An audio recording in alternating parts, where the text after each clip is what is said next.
Olá, o Direito Sem Fronteiras está no ar. Um conflito armado entre nações ou grupos nunca envolve apenas as forças militares de um lado ou de outro. Uma operação policial em um bairro de qualquer cidade do mundo, por exemplo, pode colocar a população no meio do fogo cruzado. Agora você imagine isso expandido para uma cidade inteira, uma região, um país. Quem não tem condições de fugir pode ser alvo a qualquer momento. Quem tem, torna-se um refugiado. A ONU Brasil tem um vídeo que mostra as condições de um campo na Síria.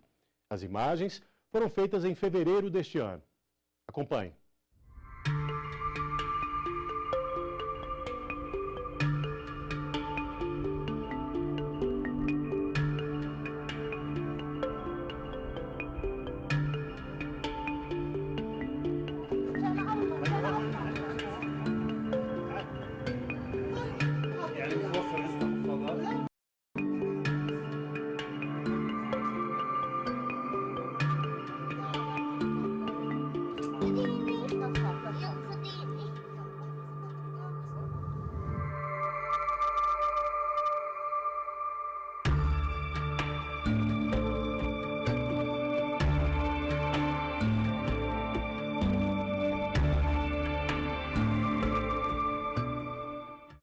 Este campo que nós acabamos de ver fica na Síria, um dos países afetados pela guerra que expulsa pessoas de suas casas.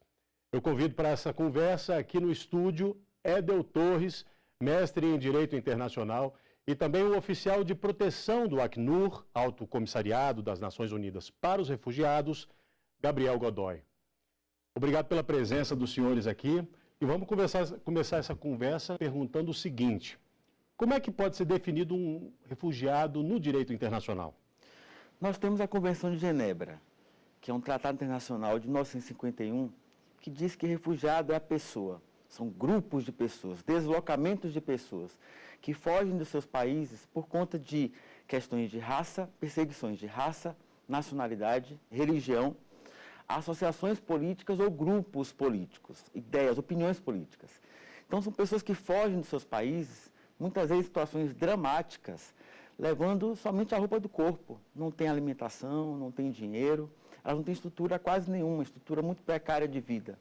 Essas pessoas acabam se deslocando a pé, muitas vezes, aqueles grupos que a gente acaba vendo nas reportagens, e buscando melhores condições ou, pelo menos, a sobrevivência em outros lugares. Gabriel, o senhor que tem essa vivência muito de perto do campo de refugiados, como é que é na prática que acontece? Nesse campo de refugiados você tem ali um banheiro que é coletivo, o fornecimento de energia e água, como é que se dá isso?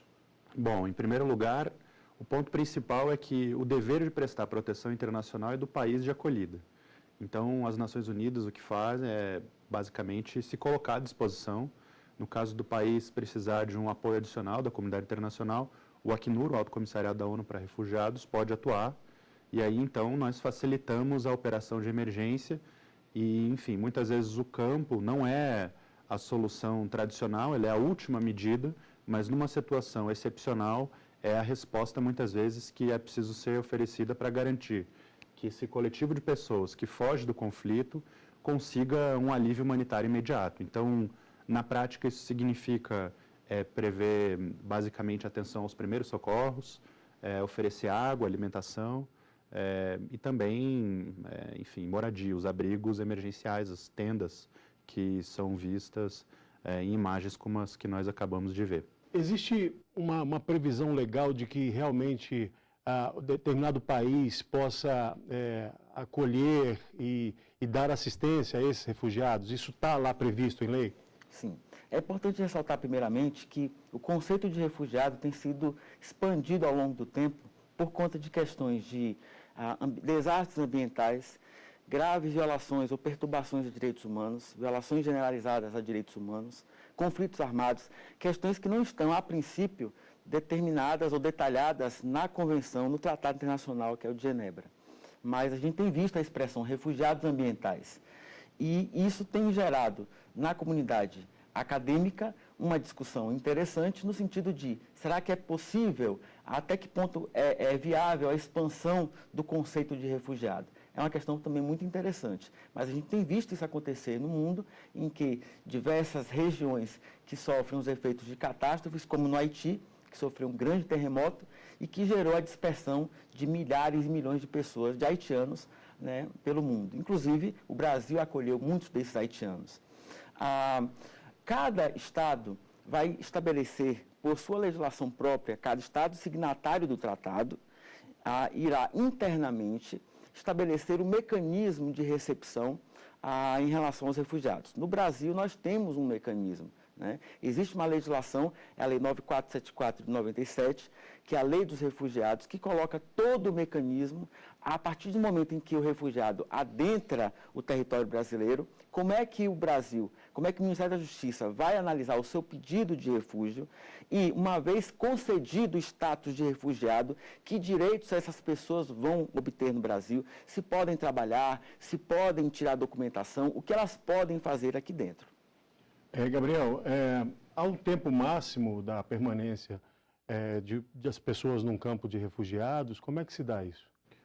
O princípio é que o tempo seja mínimo, né? Como é uma resposta urgente, é algo que se inicia o mais rápido possível e para durar o mínimo possível.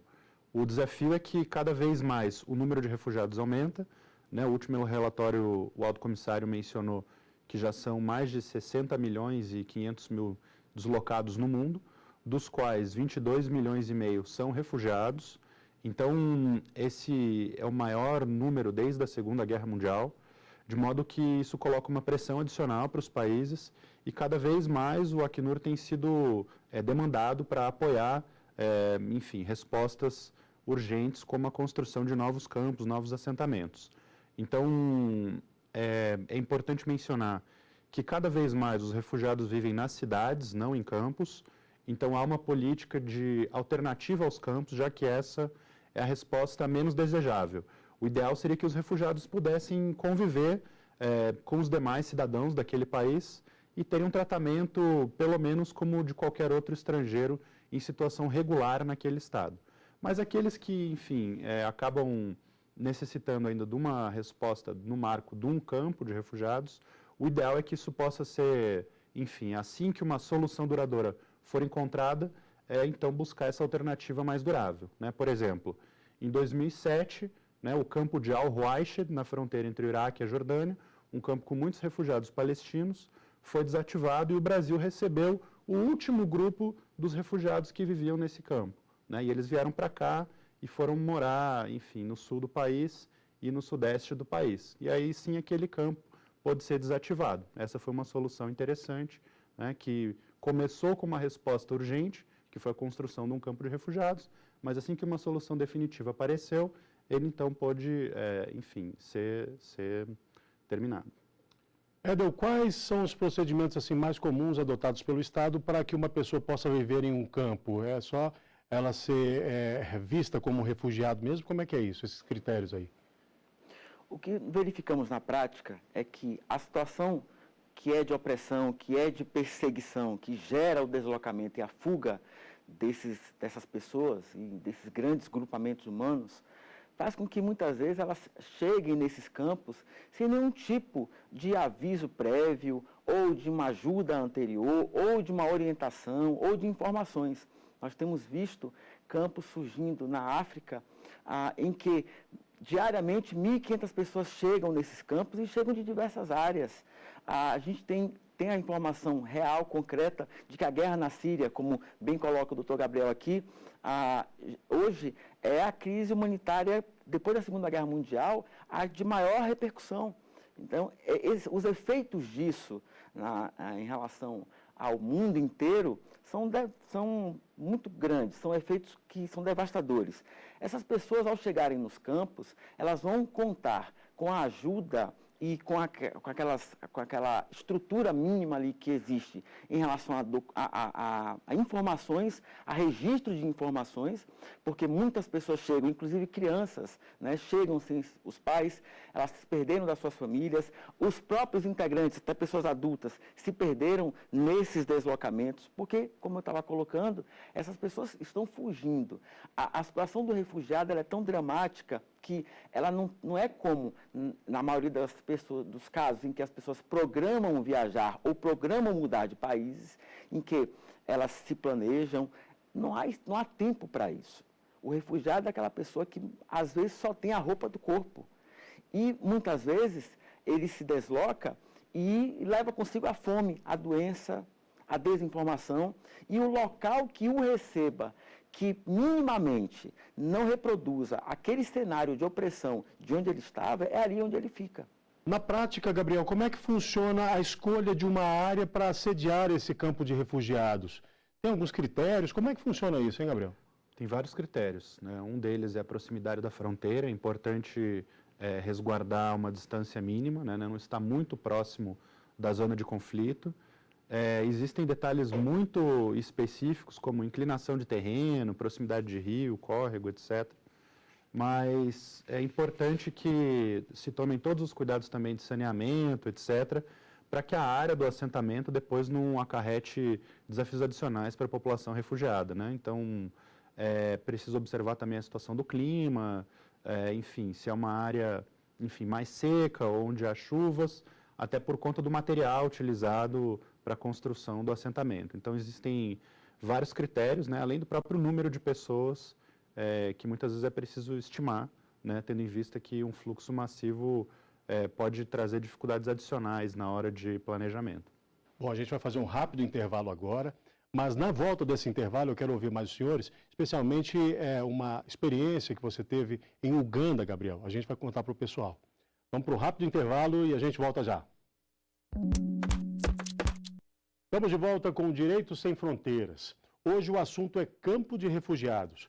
Vamos apresentar agora mais um vídeo da ONU, este tão chocante quanto o que mostramos no início do programa. Veja só. Ela se chama Aya, tem 8 anos e treme de frio. Faz 10 graus.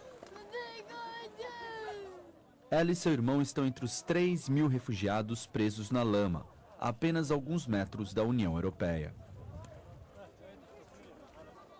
Ali é a Croácia. A fronteira está fechada. Apenas os mais velhos, os doentes e crianças podem passar. A mãe de Aya, que está grávida, conseguiu cruzar. O marido está desesperado para fazer o mesmo. A situação está longe de tranquila. Este homem diz que crianças estão passando sede e fome. O problema nesta crise na Europa é a falta de coordenação.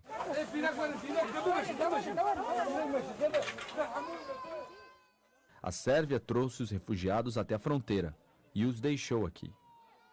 E todos os dias, milhares de outras pessoas tentam chegar à Europa. O filho desta mulher morreu na guerra na Síria. E ela disse que o resto da família morrerá aqui. Vítima do frio. Aya e sua família finalmente conseguem cruzar para reencontrar a mãe. Este grupo de refugiados teve a passagem liberada pela polícia croata. Mas com mais gente chegando, o caos aqui está longe do fim.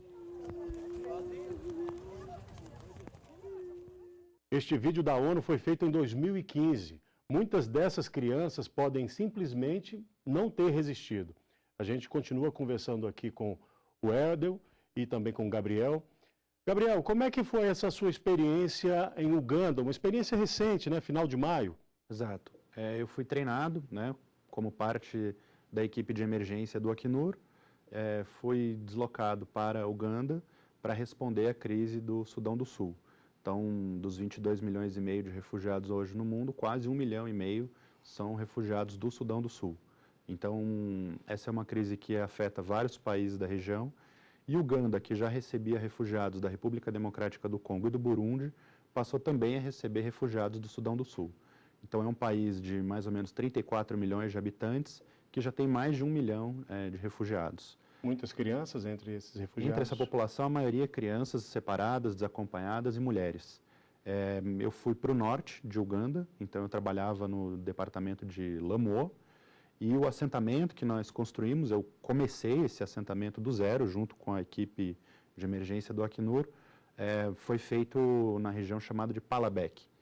próxima à fronteira com o Sudão do Sul. Eu era coordenador de proteção, então a minha parte era basicamente auxiliar o governo a construir uma estratégia de acolhimento e proteção a essas pessoas, junto com uma equipe técnica do Acnur, que tinha desde o arquiteto que planejou o assentamento, até colegas de outras áreas, né, inclusive saúde para responder os primeiros socorros, saneamento básico para fazer toda a parte, enfim, desde as latrinas até fornecimento de água.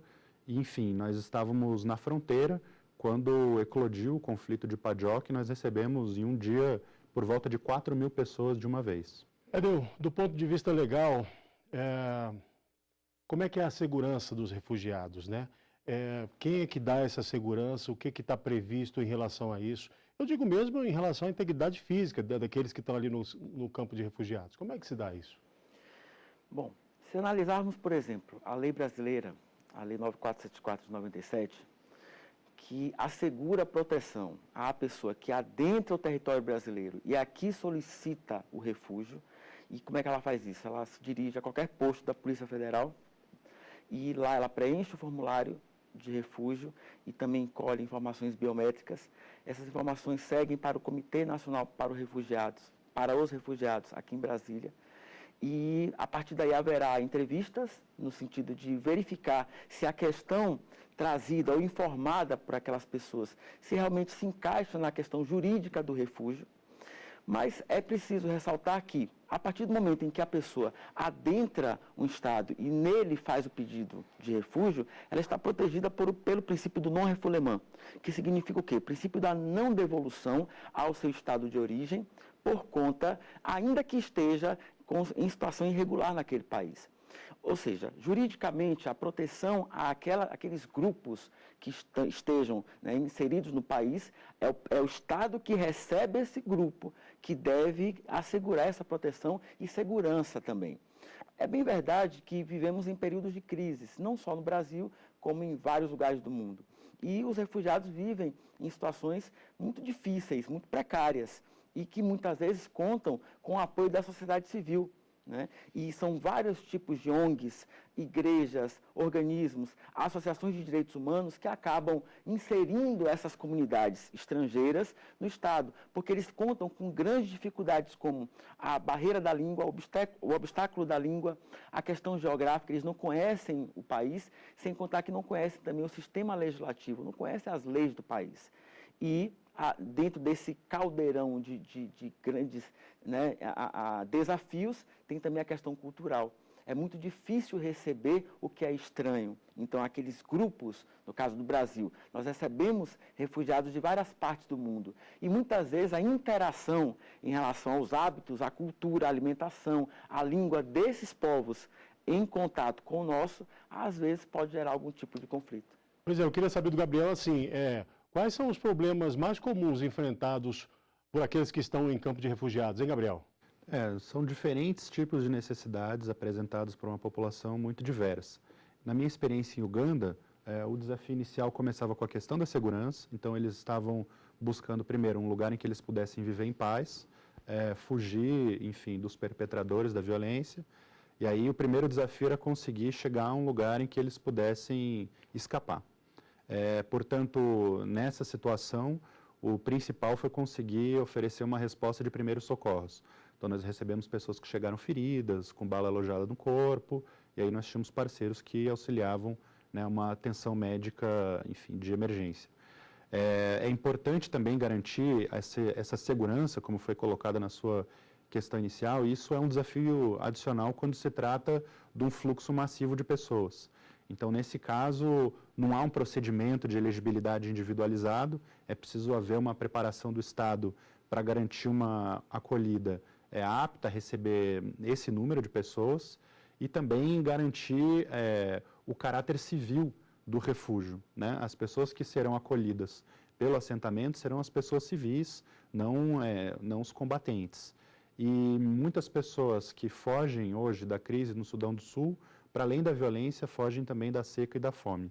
Então, enfim, oferecer água e alimentação, muitas vezes é o primeiro passo né, para atingir, para, enfim, oferecer uma resposta humanitária para as pessoas que têm buscado, enfim, novos assentamentos como uma alternativa de proteção. Gabriel, existem grupos rivais, muitas vezes, eles podem ficar no mesmo campo de refugiados? O primeiro ponto é primeiro estabelecer o caráter civil, né, do assentamento. Então, enfim, a autoridade do país é responsável por oferecer segurança, por garantir, enfim, que aquelas pessoas que não podem ser reconhecidas como refugiadas porque cometeram um crime de guerra, um crime contra a paz, um crime contra os princípios das Nações Unidas, essas pessoas não, então, ficam no mesmo campo, no mesmo assentamento, garantindo, portanto, o caráter civil, né, do assentamento. Então, isso é fundamental, né? Agora, o que acontece também é que refugiados, às vezes, de diferentes grupos, podem fugir pelos mesmos canais, e aí precisam conviver. Então, é fundamental projetos que promovam a coexistência pacífica, né? Lá no meu trabalho em Uganda, esse foi uma das tônicas da nossa ação, no nosso assentamento lá em Palabek. A maioria dos refugiados do Sudão do Sul eram da etnia Acholi, mas existiam alguns refugiados, alguns eram Nuers, outros eram Dinka, e, por exemplo, os Nuers e os Dinka estavam numa situação de conflito. Então, havia um cuidado para que essas populações, preferencialmente, não ficassem juntas, mas, por outro lado, também se faz um trabalho de coexistência pacífica entre eles e também com a comunidade de acolhida. Pode dar alguns exemplos onde estão, assim, campos de refugiados, onde estão os maiores, assim? Existem muitos campos de refugiados no continente africano, né? Particularmente são muito conhecidos os campos de Dadaab e Kakuma, no Quênia. São campos que, enfim, foram criados nos anos 90, né, em 92, que abrigam principalmente refugiados da Somália e que hoje são verdadeiras cidades. Então, enfim, é uma situação que vem sendo discutida pelo Acnur. Cada vez mais o Acnur tem conversado com os países para uma política de alternativa a campos. Por isso, em Uganda, por exemplo, se fala em assentamentos e não campos.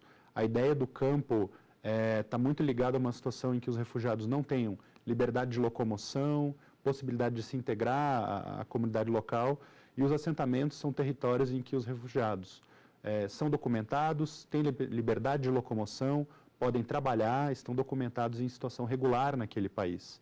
Então, essa é uma solução preferível, né, e ela poderia ser buscada por outras regiões. Aqui nas Américas, nós somos um continente que trabalha nessa linha, né? Então, temos uma política parecida com a de Uganda, né, que é uma política de hospitalidade que permite que os refugiados possam ser recebidos pelas nossas cidades e não excluídos, né, num espaço destinado especificamente só a eles. Se um país se negar a receber um refugiado, ele pode sofrer alguma punição, alguma sanção? Veja, sendo ele signatário da Convenção de Genebra, que é o Tratado sobre Refugiados, o Estado ele deve receber esses refugiados. A grande questão é que, diante de um cenário de intolerância extrema, em que a gente verifica diversas posturas de posicionamentos políticos, e esses posicionamentos muitas vezes se voltam contra a entrada de tudo que é estrangeiro, não só o refúgio em si, de tudo que é estrangeiro em relação à sua cultura, a gente tem visto, sim, a recusa de vários países. E países na Europa, por exemplo, que fecham suas fronteiras. E aí a grande pergunta, o que fazer, né? Que tipo de sanção? Não há como, nem a ONU tem como impor algum tipo de penalidade ou sanção a esses estados. O grande desafio é justamente trabalhar a recepção dessas pessoas e mostrar que o estrangeiro, muitas vezes, contribui para a formação daquela sociedade, como é o próprio caso do Brasil. O Brasil é formado por conta, né, do trabalho e da colaboração de diversas outras nacionalidades. Ok, muito obrigado aos senhores aqui pelo esclarecimento, por virem ao Direito Sem Fronteiras. Eu agradeço também a você que assistiu ao nosso programa. Quer rever? Acesse tvjustiça.jus.br. Para entrar em contato conosco, mande um e-mail para direitosemfronteiras@stf.jus.br. Tchau e até a próxima.